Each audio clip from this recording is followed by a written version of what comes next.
Glória a Deus. Abra sua Bíblia no livro de Levíticos.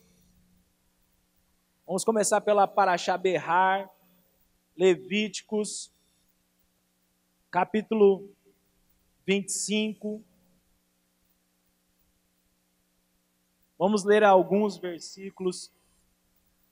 Encerramento desse livro de Levítico. Próxima ministração já será sobre números. A palavra do Senhor diz assim: disse o Senhor a Moisés no monte Sinai: fala aos filhos de Israel e dize-lhes: quando entrardes na terra que vos dou, então a terra guardará um sábado ao Senhor.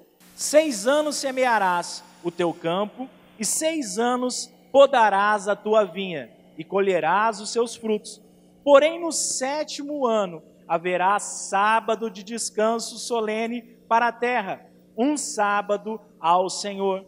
Não semearás o teu campo, nem podarás a tua vinha. O que nascer de si mesmo na tua seara, não cegarás, e as uvas da tua vinha, não podada, não colherás.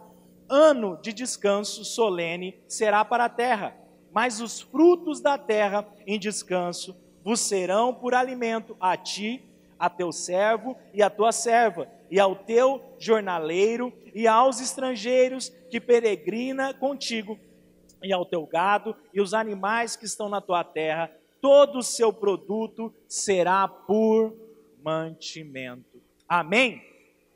Essa é a lei sobre o ano sabático do Senhor. Essa é a lei a qual o Senhor deu aos filhos de Israel sobre o descanso da terra. Muitas vezes a gente quer participar de um ambiente espiritual do Senhor, mas com o passar do tempo, nós acabamos escolhendo o que queremos participar. Nós fazemos uma seleção do que eu quero aplicar e do que eu não quero aplicar da palavra de Deus. Por ensinos e por tudo que nós vivemos pelo cenário da igreja, nós nos acostumamos dessa forma. Só que o Senhor, Ele tem coisas determinadas para cada tempo sobre as nossas vidas. Você crê assim? Amém. Eu quero que você abra sua Bíblia no Evangelho de João, capítulo 1, versículo 1.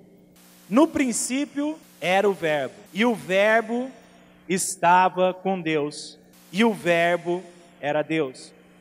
Ele estava no princípio com Deus. Todas as coisas foram feitas por intermédio dele, e sem ele, nada do que foi feito se fez. A vida estava nele, e a vida era a luz dos homens. A luz resplandece nas trevas, e as trevas não prevaleceram contra ela. Houve um homem enviado por Deus, cujo nome era João. Amém? João foi o primeiro a testificar sobre a vinda do Messias, sobre a vida de Yeshua, sobre a vida de Jesus Cristo, como nós o conhecemos. Nós declaramos na nossa fé que Jesus era o Verbo. Todos concordam com essa declaração de fé? Amém? Glória a Deus. Em algumas versões, Jesus era a palavra. É assim que nós conhecemos. E a palavra personificou e virou um homem sobre a terra. Todos concordam sobre essa luta, sobre esse ensino? Amém? Glória a Deus. E aí vem um princípio. Se Jesus é a palavra, se Jesus era a personificação da palavra e dos decretos de Deus, é possível eu crer em Jesus pela metade? Você crê, se você crê em Jesus com 2 pernas, 2 braços, uma cabeça, mas sem um tronco, é Jesus inteiro? Concorda? Não. Mas e se eu concordar que eu creio em Jesus com um tronco, com 2 braços, 2 pernas, um pé, faltando o dedinho de um pé, é Jesus inteiro? Não. Então, se nós entendemos isso, se verdadeiramente é isso que atrai o nosso coração a obedecer a buscar ao Senhor, por que nós aceitamos Jesus pela metade? É uma pergunta boa para a gente fazer a nós mesmos. Por que eu creio que Jesus me salva, mas o Jesus que me salva, ele é ou coxo, ou aleijado, ou sem cabeça, ou sem pé? Jesus não é completo. Porque se a palavra que me salva, a palavra que me libertou, a palavra que me curou, estava contida em Deus, e aquela palavra se fez carne, esse homem Jesus, que eu creio, se eu tirar uma vírgula do que a palavra de Deus diz, ele é um Jesus manco. Nunca tinha pensado sobre isso, e o Senhor ministrou isso no meu coração. Como você crê na encarnação da minha palavra, na expressão da minha palavra através de Jesus? Comece a desconstruir, talvez, na sua mente, um Jesus sem braço, um Jesus sem perna, um Jesus sem cabeça, um Jesus sem tronco. Amém, irmãos? Amém, irmãos? Glória a Deus, porque se nós cremos que Ele era o Verbo que se fez carne, eu creio que Ele veio perfeito. Quantos creem nisso? Quantos creem que Jesus era completo? Aleluia! Então a palavra de Deus, de Gênesis 1 a Apocalipse, ela é completa. Se eu arrancar uma parte da palavra, já não é mais Jesus Cristo de Nazaré, aquele em que nós cremos. Amém? E aí essa paraxá, ela traz um aspecto de descanso. O ano sabático, ele traria exatamente isso. Depender 100% do sobrenatural de Deus. Então, o descanso que nós fazemos em todo o Shabat, ele tem dois princípios que eu vou destacar. Tem vários princípios, mas eu quero falar sobre dois. Primeiro, santificar o nome do Senhor. Muitas vezes nós queremos santificar o nome de Deus com um adesivo no carro. Colocamos lá um peixinho no carro e pensamos, olha, Senhor, estou fazendo menção ao seu nome. Muitas vezes nós queremos santificar o nome do Senhor e colocamos um adesivo também no nosso carro, na nossa janela, mudamos a capa do nosso Facebook, colocamos o Salmo 91. Enfim, fazemos várias coisas naturais para tentar expressar um amor, para tentar expressar a nossa fé, a nossa crença no nosso Deus. Mas Deus, Ele preferiu algo para que nós pudéssemos fazer. Guarde o dia santo em meu nome. O Senhor prefere essa demonstração do que várias expressões que nós tentamos fazer para atrair e chamar a atenção do nosso Deus. E o Shabat é um decreto santo do Senhor, é uma santa convocação aos filhos de Israel e a toda a nação da terra que reconhece o nosso Deus como o único Deus, Salvador e Senhor das nossas vidas. Amém? Esse era o Shabat de Deus. E Deus estava introduzindo Israel sobre uma promessa. Quantos têm promessa aqui? Glória a Deus. Você sabia que para a sua vida existe um ano decretado no calendário espiritual de Deus, que esse ano o Senhor trabalha de maneira sobrenatural para você? Esse é o ano santo do Senhor. Existe um ano no calendário do Senhor, aonde nós não plantaremos, mas a terra produzirá fruto para nós. Existe um ano que nós não vamos semear, mas a terra também produzirá fruto aos nossos empregados. Existe um tempo que nós não vamos semear, mas essa terra também vai produzir fruto a toda a criação, a todos os animais, a tudo que contempla as nossas posses. Existe uma promessa de um ano sabático para a minha e para a sua vida. Amém, igreja? Mas se eu não creio, se eu não participo desse descanso, pouco provável eu tenha fé e confiança suficiente para desfrutar disso. Eu não consigo assimilar essas coisas e não tenho coragem a participar desse princípio. Por exemplo, quando o Senhor ele instituiu o Shabat como um mandamento santo, ele diz: 6 dias trabalharás, mas no 7º é descanso ao Senhor. Guarde esse dia como descanso. Mas sabe o que nós pensamos? Mas se eu não fizer nada, como eu vou paralisar? Meu negócio vai cair, minhas vendas vão diminuir, eu vou perder cliente, eu penso isso, eu penso aquilo. Irmãos, esse é o divisor de águas nas nossas vidas. Essa é a divisão que o Senhor quer. Eu quero mostrar a diferença daqueles que servem e os que não servem. Esse não é uma declaração específica para os dízimos. Malaquias não estava falando sobre um estatuto de dízimo. Malaquias estava falando sobre um estatuto dado pelo Senhor nosso Deus, independente de qual estatuto seja. Como se difere um homem e uma mulher de Deus? Como se difere? Como se difere alguém que crê nas promessas da Bíblia e os que não creem? Como se difere? Segundo a guarda dos mandamentos. Essa é a nossa diferença. Porque se a gente parar para pensar, várias doutrinas usam várias partes da Bíblia. Um monte de doutrina fundamenta as suas crenças usando versículos bíblicos, usando passagens da Bíblia. Ela é completa? Não. Uma doutrina que usa uma parte do Evangelho, segundo, é completa? Não. Uma doutrina que usa só o Antigo Testamento como base de todas as coisas, e o Novo Testamento não faz sentido, ela é completa? Não. E se nós usarmos só o Novo Testamento, a nossa fé é completa? Também não. A fé completa, ela começa em Gênesis e termina em Apocalipse. E nós precisamos hoje ter um confronto. Por que não descansamos? Por que o tal sonhado descanso não acontece nas nossas vidas? Por que a gente continua na mesma toada, fazendo tudo pela força do nosso braço? Você já se perguntou nisso? Nós cremos num Deus do sobrenatural, mas o sobrenatural não acontece. Eu creio num Deus que fala de provisão, mas a provisão demora a chegar. Eu creio num Deus que sara, num Deus que cura, mas pastor, eu ainda passo enfermo.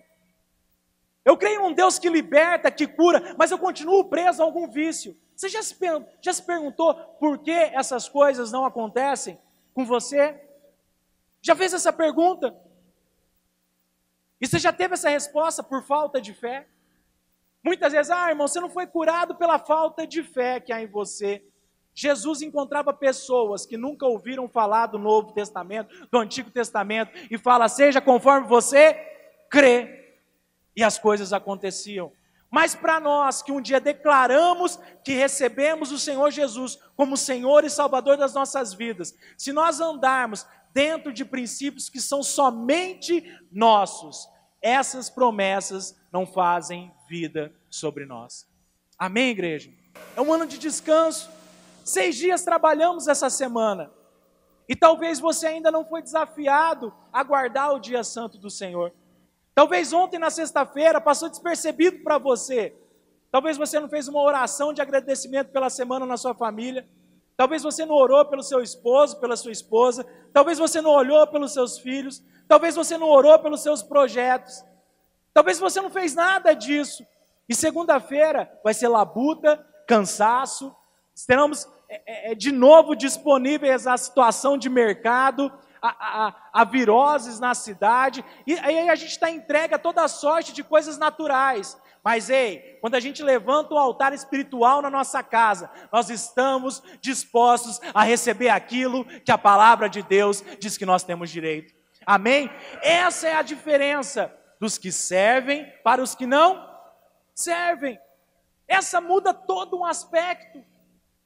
Todo um aspecto. E é engraçado que o Senhor diz a primeira coisa para eles: 6 anos, e 1 ano você guardará a terra, e 6 anos você usufrui dela. Mas espera aí, eles não começaram guardando a terra, eles começaram usufruindo a terra. Nós começamos trabalhando, sabe para quê? Eu vejo um cuidado de Deus para aguçar a nossa confiança nele.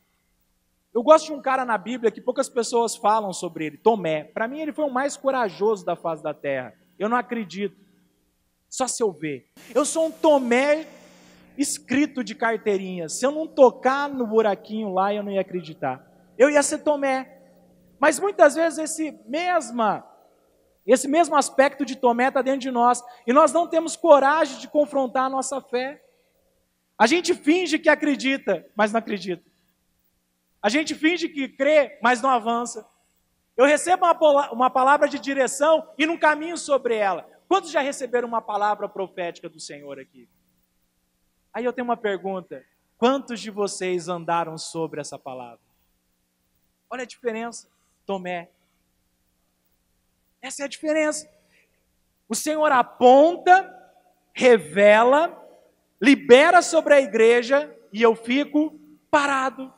Tomé, Senhor, se eu não tocar nos buraquinhos, eu não creio. E aí Jesus aparece na frente de Tomé e fala, toca, Tomé. Não, Senhor, ainda Tomé, ainda tenta mudar o contexto. Não, Senhor, de forma alguma, eu creio. Jesus, toca, Tomé. Você precisa dessa experiência. Nós precisamos dessa experiência. Nós precisamos viver essa experiência. E é por isso que o Senhor fala, trabalhe 6 dias. Sabe por quê? Se a gente fosse bem reguladinho, bem estudados no CRAU, num curso de finanças, nós anotaríamos todo o nosso desempenho de 6 dias. 6 dias aconteceu isso, eu consegui liberação disso, minha vida financeira fluiu assim, os meus negócios destravaram. Aí o Senhor fala, aí você para, tá? No 6º dia, no 7º dia você não faz nada, eu faço por você. Beleza? Aí Deus vai lá, eu faço por você. Só que a gente não para e não deixa Deus fazer. Eu continuo sendo Deus no 7º dia. E se a gente conseguisse, por desafio, e aí eu chamaria você a fazer um desafio com Deus, a cumprir esse mandamento do Senhor no 4º dia, no 4º mandamento, e separar o dia santo do Senhor, e aí você vai fazer o comparativo do que Deus faz em um dia e do que você faz em 6 dias. 4 dias de Deus no seu mês vai fazer toda a diferença do que os seus 24 com o seu braço. Quantos têm fé para isso? É a palavra? É o Jesus inteiro que eu quero? Ou Jesus pela metade? Quantos querem Jesus inteiro? Sigam a palavra. Nós não precisamos nem discutir teologia. Não precisa nem chegar longe sobre as visões teológicas. Sigam a palavra e participem do benefício. Simples assim.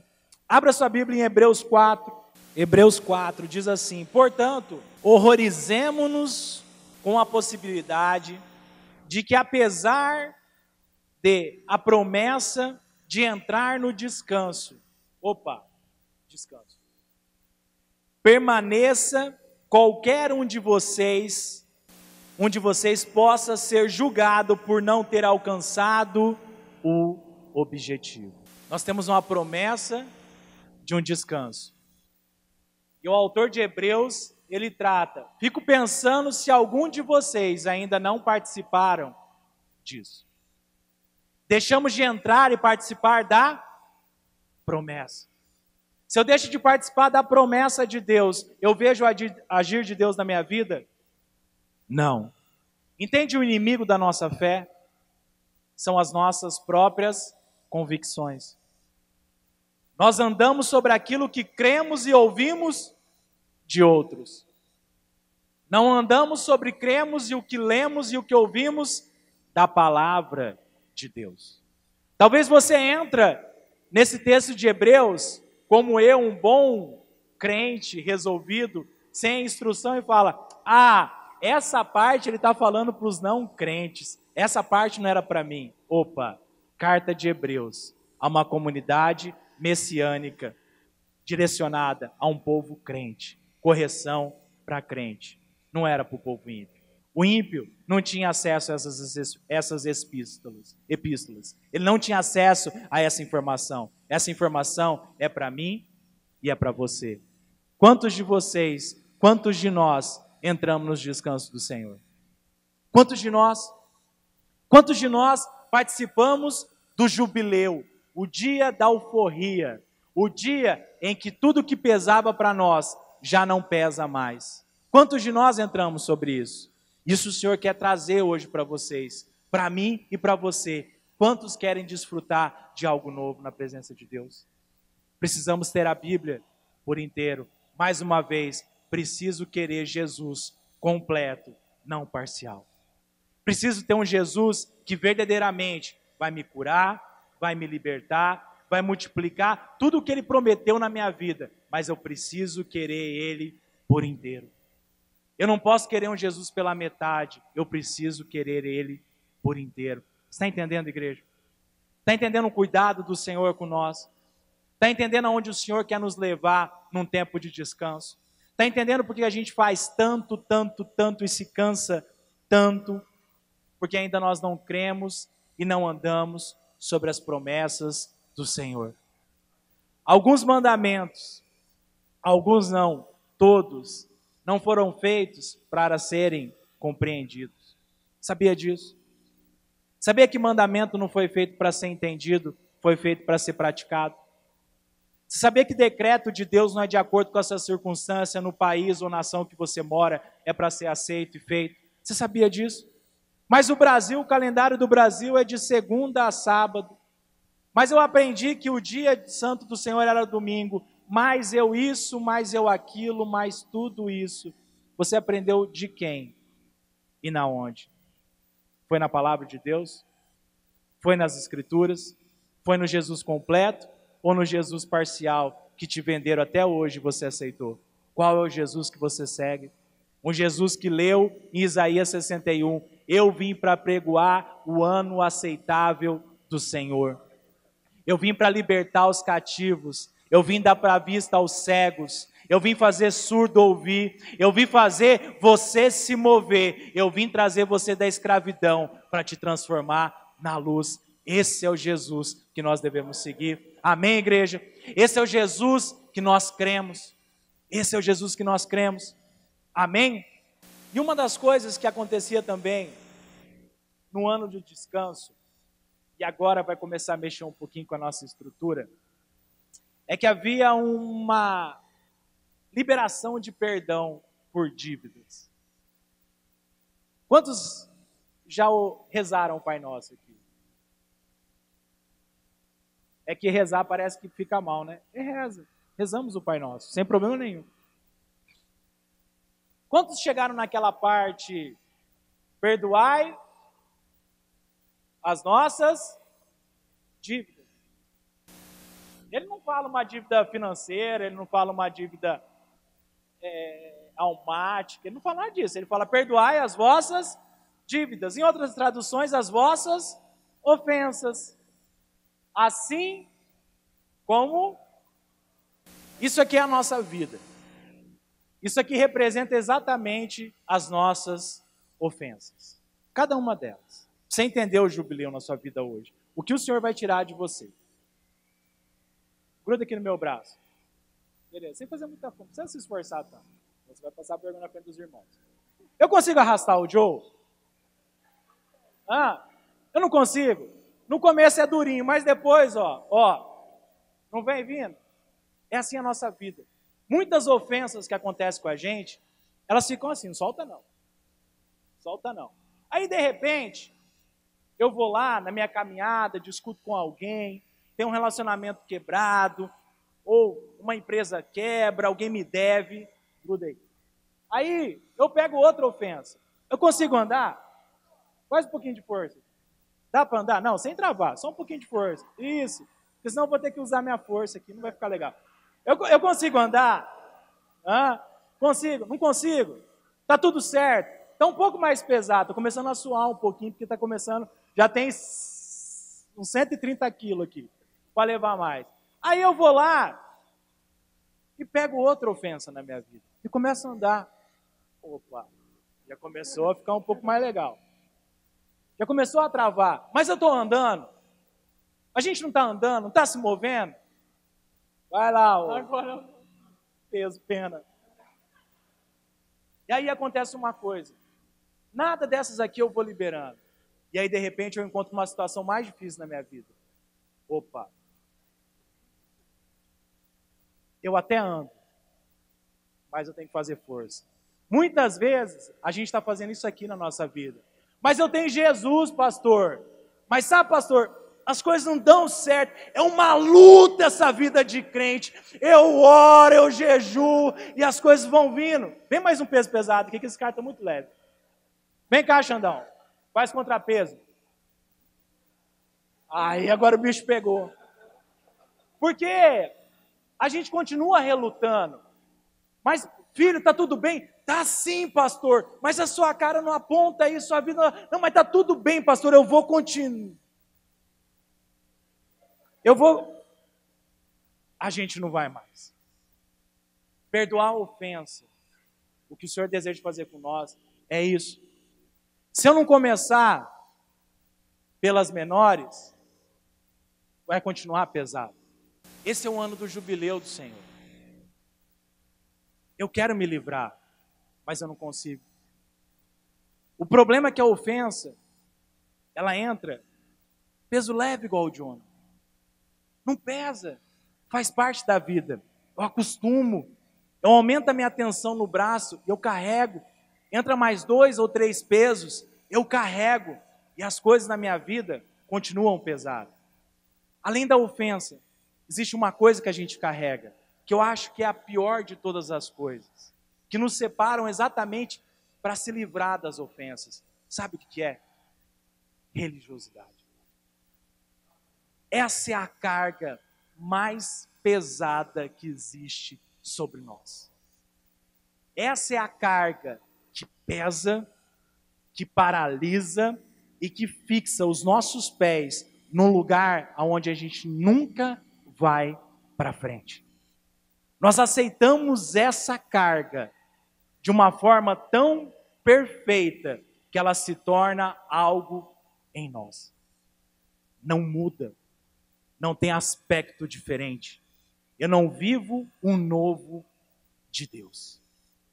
Aí eu dependo muito do que é externo para ser feliz com o Senhor.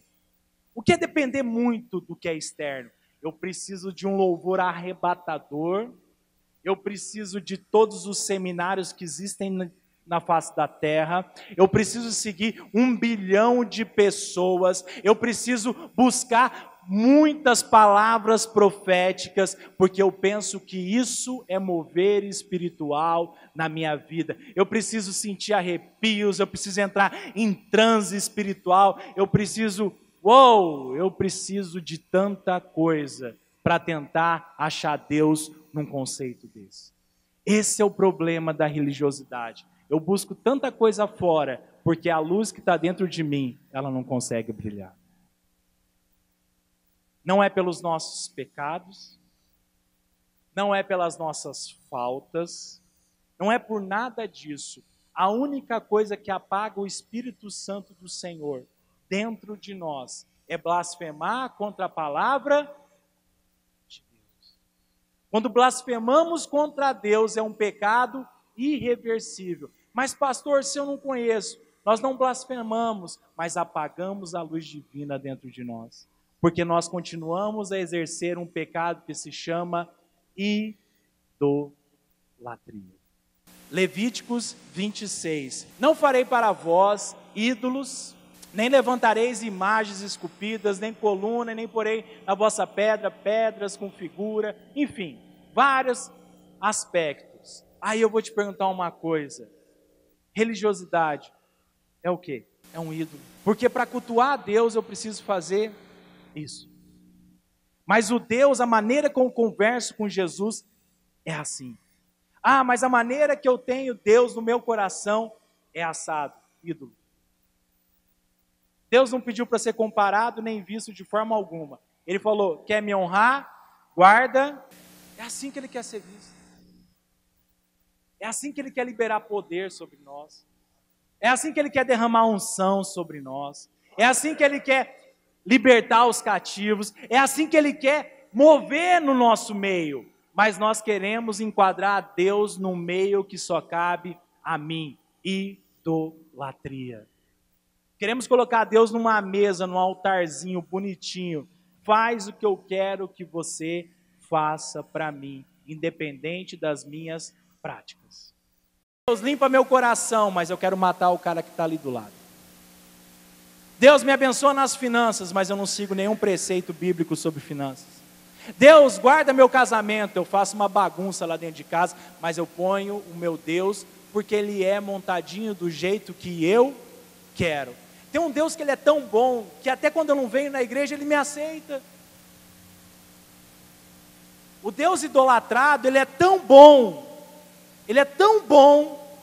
que Ele abriu um parênteses, eu queria trazer isso, Ele abriu um parênteses no dia santo dele. Nesse dia faz o que tu queres, que é tudo da lei. Alguém conhece essa música? Viva a sociedade alternativa. Eu tenho um Deus tão bom, que até eu faço o que eu quero, no dia que Ele falou, me guarda. Esse é o Deus que a gente monta, idolatria. Eu não queria confrontar vocês, eu falei que eu não ia tentar não fazer isso, mas hoje, a gente está fazendo uma transição de um tempo sobre as nossas vidas. Hoje eu creio que a gente está há 2 semanas de uma festa maravilhosa, que era o Pentecoste. Há 2 semanas para o Senhor derramar poder e graça sobre nós. Mas eu não queria que nós pudéssemos ficar fora do derramar de graça de Deus. Eu não queria que nenhum de nós não participasse daquilo que é de melhor do Senhor, que vem dos céus. Mas enquanto eu e você continuar resistindo a montar um altar de Deus como eu quero, nós não veremos a glória de Deus se manifesta. Não veremos, infelizmente, não veremos. Enquanto eu não guardar o estatuto do Senhor, não para salvação, entenda isso, mas para desfrutar dos benefícios que a palavra me garante, primeiro por amor a Ele, e depois eu ando pelo benefício. Isso que é o melhor de tudo. Primeiro eu mostro o meu amor para Ele guardando os mandamentos, e o melhor de tudo, quando eu mostro que eu amo meu Deus, nada na minha vida tem falta.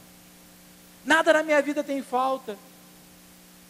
Eu não sofro com emoção, eu não sofro na alma, eu não sofro com enfermidade, eu não sofro nas finanças, eu tenho vida plena, vida abundante, vida debaixo da graça. Quantos querem ter graça aqui? Não existe graça sobre um Deus que não é Deus. Não existe graça debaixo de um aspecto de idolatria. Em Lucas 7, que faz parte da Paraxá, Lucas 9, acho que. Olhem aí, por favor, quando Jesus confronta os discípulos. Acho que é 9, se eu não estou enganado, não lembro o versículo. 7, 1? 9, né? 10 ou 9? É alguma parte dessa. Tudo bem. Isso. Quando Jesus confronta os discípulos, Ele fala: Senhor, aquele que quer vir após mim, Ele fala o quê? Negue-se a si mesmo, tome a sua cruz e siga-me. Depois todo mundo abre, sai de perto de Jesus, e Ele pergunta para os 12, e vocês também vão sair fora? Vocês também vão me abandonar? Existe uma pergunta que é muito pouco feita nesse tempo. O que nós somos? Seguidores ou discípulos? Qual é a sua vontade? Discípulo come do melhor. Discípulo tem revelação. Discípulo, aquilo que era difícil para o povo entender, onde Ele falava para parábolas, para discípulo Ele falava de maneira clara. Discípulo tem intimidade com a palavra. Discípulo tem revelação. Seguidor vive de sobra. Seguidores viviam de um milagre para contar para o resto da vida. Discípulo viram milagres 3 anos seguidos e continuaram até que Ele venha. Está vendo a diferença de seguidor para discípulo? Sabe qual é a diferença para ser um seguidor e para ser um discípulo? Amar a palavra de Deus. Amar a palavra de Deus é muito simples. É muito simples. Não quer dizer que nós temos que ser perfeitos, mas nós montamos a nossa religiosidade. Precisa que a gente seja perfeito. Jesus nunca falou, eu exijo que você seja perfeito. Ele diz, aquele que me ama, guarda os meus mandamentos. Guardar mandamento. Não onde eu guardo o mandamento de Deus. Coração. Não aqui. E não na Bíblia. Eu guardo o mandamento de Deus no meu coração. Porque aonde eu for, eu reflito um mandamento de Deus. Isso é ser discípulo. Isso é querer comer a palavra. Isso é entrar no descanso santo do Senhor. Isso é conseguir liberar a ofensa. Mas pastor, você não sabe o que ele fez. Não importa. Libera a ofensa. Ou vocês querem andar com esses caras grudados em nós? Desmonta a religiosidade. A coisa mais difícil que tem nesse tempo é rejeitar uma doutrina que foi enfiada na nossa cabeça, que ela não tem base bíblica e você não consegue nem responder ela na Bíblia, mas você não larga dela. Sabe por quê? Medo de ter um encontro real com Jesus. Medo de ser confrontado. Medo de ser exposto. Medo dele revelar aquilo que precisa ser mudado. É isso que mais nos trava. O medo de descobrir realmente quem nós somos. Mas o Senhor deseja que cada um de nós tenha a revelação daquilo que nós realmente somos, conforme a sua palavra. Amém, igreja? Quantos querem se conhecer aqui? Creia e ande sobre os mandamentos do Senhor. Nós somos expostos quando nós guardamos os mandamentos de Deus. Quem não guarda o mandamento do Senhor não é exposto a nada. Sabe por quê? Nós não somos confrontados. Nós nos confrontamos. Eu monto um sistema e ando no sistema. E o sistema para mim é confortável. O sistema para mim é confortável. Eu ando da maneira que eu quero. E está tudo certo. Mas quando eu sou confrontado na palavra de Deus, ela me impulsiona a ser melhor. Porque Deus é amor. Deus não veio para ferir ninguém. Deus não veio para machucar ninguém. Deus veio para libertar a nossa vida da tristeza e do buraco que a gente andou até hoje. Quantos querem ser livres? Se confronte, irmão. Se confronte na palavra. Se confronte no seu devocional. Enxerga ali, Senhor, aonde eu não entro no descanso. No dia que eu li essa palavra de Hebreus, eu estava infartando num posto de saúde, com pressão quase com 17, porque eu não entrava no descanso de Deus. Queria ser Deus na situação na minha vida. Eu não esqueço essa palavra de Hebreus, nunca mais. Orava, era 4 da manhã, 5 da manhã, minha pressão lá 17, batendo lá nas alturas, 3 remedinhos debaixo da língua.